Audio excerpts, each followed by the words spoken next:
Thanks, Angel. Samantala, reminder lang po, malapit na ang Undas. At ngayong umaga, sisimulan na natin ang Undas serye dito sa Unang Hirit kung saan bibida natin ang iba't ibang Undas Essential. Siyempre, hindi dapat mawala dyan ang kandila. Si Jenzel binisita ngayon ng isang kandila factory dyan sa Rizal. Ay, Jenzel, gaano karaming kandila na ba ang ginagawa mo dyan ngayon?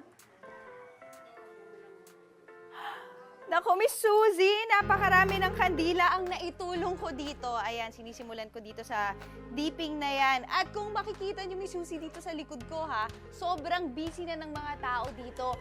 At kanya-kanya sila ng mga toka para syempre mas maraming magawa. Plus, meron pa sila ditong automatic molder na machine kung saan syempre may iba-ibang mga designs pag ginagawa yung machine natin. Doon daw ginagawa yung mga malalaking tube, ganyan, spiral na kandila. Ang dami talaga, ha. At alam niyo ba mga kapuso, kapag regular days kasi, mga normal na kandila lang yung mga ginagawa nila. Pero dahil papalapit na nga ang Undas, mas marami ng mga designs ang ginagawa nila dito. At umaabot ng 30 to 40,000 pirasong kandila ang ginagawa nila kada araw. Grabe, no? Sobrang dami per day yun. Kaya naman syempre ngayon, aalamin natin kung magkano ang mga kandila dito at syempre kung ano-ano yung mga kandila dahil sobrang dami na. Kaya naman ngayon, makakasama natin ang owner na si Miss Christine Rosales na very busy din dito sa ating likod na tumutulong din sa paggawa ng kandila. Good morning, ma'am! Good morning! Ayan. Good morning po! Ma'am, pwede niyong samahan muna po ako dito sa unahan. Napaka-busy niyo po, ha? Kasi parang kailangan talaga marami kayong magawa. 40,000 ba naman umaabot ang ginagawa niyo? Yes, ma'am. Opo, everyday po. Everyday yun, ha? Sa mga kandila po natin, ano yung mga pinakamabentang kandila? Ang bestseller natin dito is sperma. Ay, oo naman. So, Yes. ito kahit regular days, mabenta talaga Yes, siya. ma'am. no? Opo. So, kahit undas, mabenta. Magkano ma'am. po itong mga ito? Nag-range po ito ng 35 pesos to 90 pesos. 45 pesos to 90 95. pesos. 90. 35. 35 to To 90. So, mga ganyan, 35 pesos yan. Iba-iba yung kulay na meron tayo Yes, dito. ma'am. Opo. So, may plain white, ayan, 90 pesos. At ito, nakikita ko, sobrang dami pang mga options, ha? Yes, Ito, ma'am. sperma din. Meron tayo dito mga Chunks. chunks. Yes, Etong ma'am. chunks, magkano po?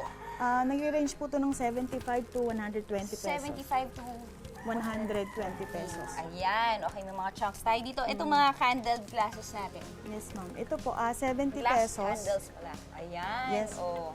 Meron din tayong maliliit. Itong maliit, magkano po? 85 pesos po. 85 pesos. Okay na to kasi para pagka natunaw, may lagayan talaga, no?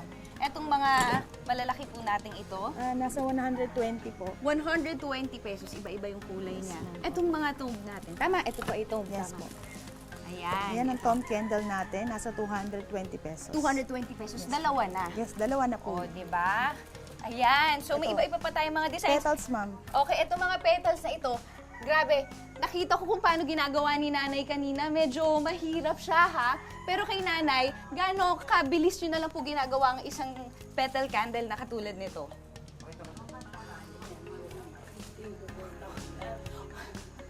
Sabi ni nanay, 1 minute. Mga 15 to 20 minutes daw ginagawa ni nanay ang isa. So, ganyan yung magiging itsura niya, oh.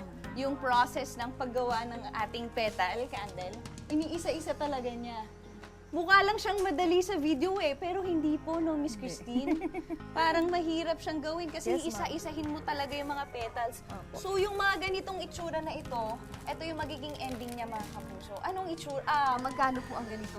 75 pesos. 75 pesos. Pair na yun, dalawa na. Per pair na. Oh, Ang dalawa mura, na. ha? So, sobrang effort ng paggawa nito. At kung makikita nyo yung kandila na yan, pati itong mga dahon-dahon na yan, kandila din. Nakita ko si kuya naman, ganito yung itsura niya pag ginagawa siya. So, pinapatuyo po itong dry Yes, ng ma'am. kandila. Ito, Opo. Miss Christine, Yes, no? ma'am. Tapos, kinakat nyo talaga Kinakat siya ng parang dahon. na parang dahon. Tsaka ididikit. At hinuhulma. Ayan, ito pala. Okay. So, ganyan ang itsura niya. Ito, pakita po natin na.